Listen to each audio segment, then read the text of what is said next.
Good afternoon. This is Dr. Ty here for my family and friends to help you learn to do what I have learned to do.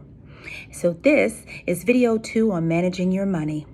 Let's talk about, we started with checking accounts, and I said don't save all your money in one place. Separate your bill money from your play money. That's what I directed you to do. To learn more about that, go to that video. This video today is on budgeting and how do you learn to budget. My recommendation is to look at your money on a monthly basis. Look at it that way, not weekly, not bi-weekly. If that's how you get paid monthly, you need to look at 4 pay stubs if you get paid weekly. If you get paid bi-weekly, you need to look at 2 pay stubs.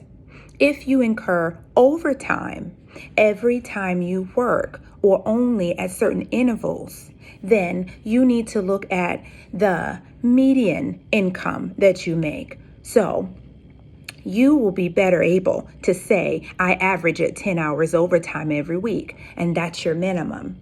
If that is how you are surviving, if you can figure out how to budget and survive without the overtime, then guess what? Congratulations. You just made your overtime your fun money. Good for you. Okay? So when you are looking at your budget, write out all those things that are most important to you to start with. So number 1 would be where you sleep, where you live. Number 2 would be keeping your lights on and your utilities available to you because no one wants to sleep in a cold house. Number 3 would be your food because human beings can't live but so long without sustenance.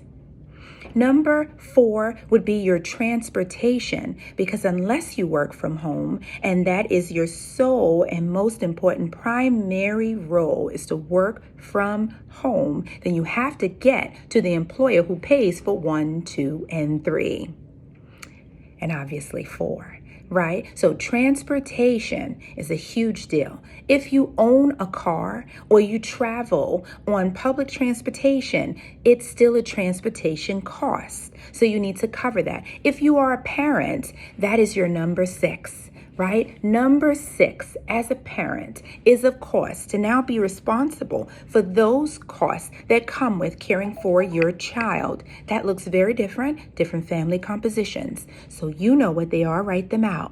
Okay? And then number 7 would be those secondary things that we recognize as primary things in addition. So if your cell phone is your only communication, it's the only way your boss and your family and your children's school can contact you, then it goes under utilities. It's right there in that number 3 spot. But if you have a house phone and that is how everybody gets in contact with you, then your cell phone falls under number 7. Okay? Because now it is an option. Whatever additional bills you have outside of what I've listed, put that under number 8. And then your last bill, last on your list, whatever number you have based on your income, because we're all different, right? Whatever that number is, fun has to be on the bottom.